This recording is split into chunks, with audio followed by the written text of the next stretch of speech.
Michael! Hey! What you doing over here? I couldn't find you at first. These tomatoes are starting to get big enough. I need to start trellising them up a little bit. So I can show you how to do that if you want. Okay. The technique I use, a lot of people use it, is called the Florida weave. Oh, sounds fancy. It's a really cheap way to do it, and it works really well, especially with bush type tomatoes. You just need some kind of post on each end. These were in rows, but I lost a couple of tomatoes, so now I've just got 4 in this bed, but I'm still going to do it.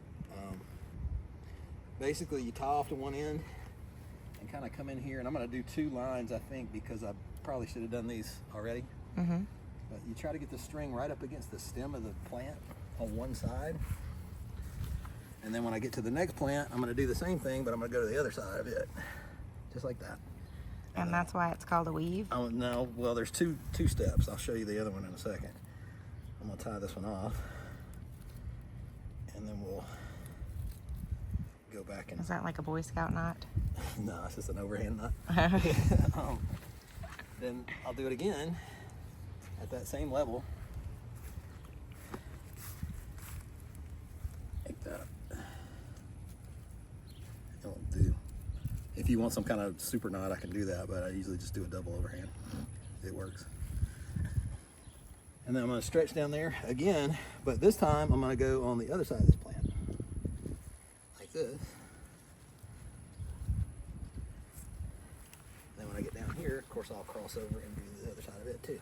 So what it does, and you can see, is kind of catch the plant in a little, like a little gap. Yeah. And as this thing grows, we'll just add string every 6 or 8 inches, and it will actually support the center of the plant. So when it gets full of tomatoes, which they do, it gives it a lot of support. Pull it pretty tight, and then tie this end off. Cool. And you just do that over and over again until they get full size. These tomatoes here will probably they'll probably be to the top of these poles by the time they finish.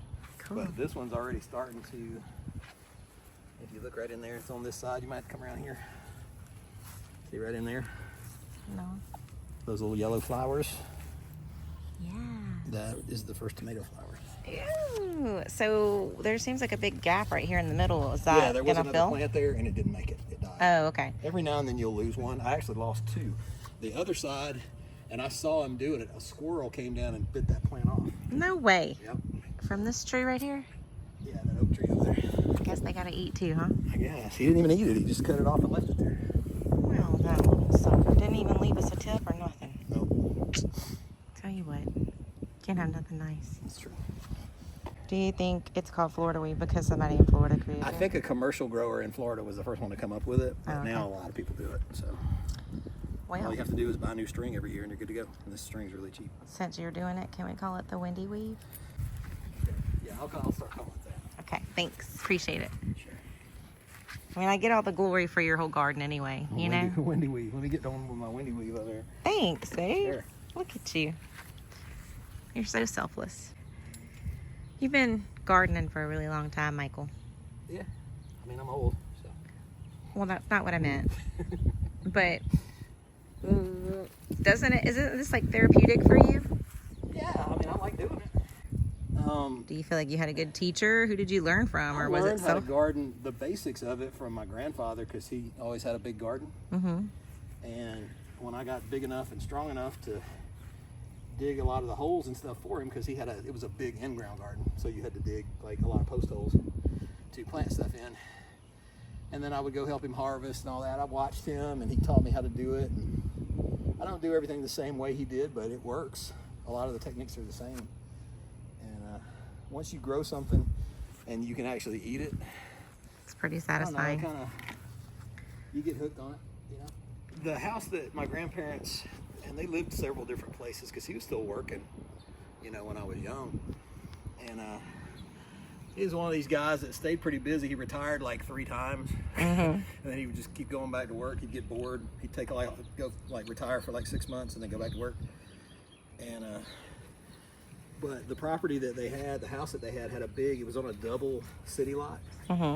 So behind their house, there was a big, like, half-acre just empty lot that he gardened in, and it was a huge garden.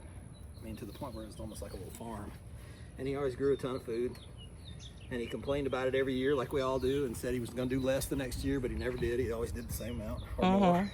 Yeah, I remember when we only had like 4 beds, and now we have what, 16?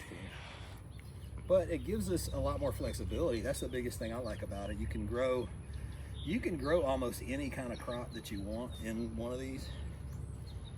And if you grow more, then you can give more away. And I like to be able to give food away. So.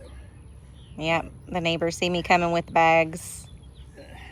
Again, I get to get all the glory. You know, there's that old saying, and I heard somebody say this one time, and it stuck with me, that everybody says they grow too much so they have to give it away, but they really grow more so they can give it away, if you know what I mean. Because some people can't garden or don't have the time or aren't physically able to do it. And it's nice. They like fresh stuff too. So you are the Robin Hood of gardening. Well, we always end up with way too much, and it's fun to give it away. So. It is. We have tons of onions, but I don't think we'll be giving any of those away, will we? I don't know. We probably could spare a few, but we eat a lot of onions, so we do. He's got some garlic that's on its way. Yeah, it's looking a little droopy this afternoon because it's hot, but those things are probably about that tall in the mornings. Mm-hmm. That's an elephant garlic, which makes a really big head of garlic. I mean, it looks tried to grow monstrous. them before. We'll see how they do. I hope they make. I think they will. The plants look really good. Yeah. We'll see. I just did a few to try it. If they do well, next year we'll do probably a whole bed of them.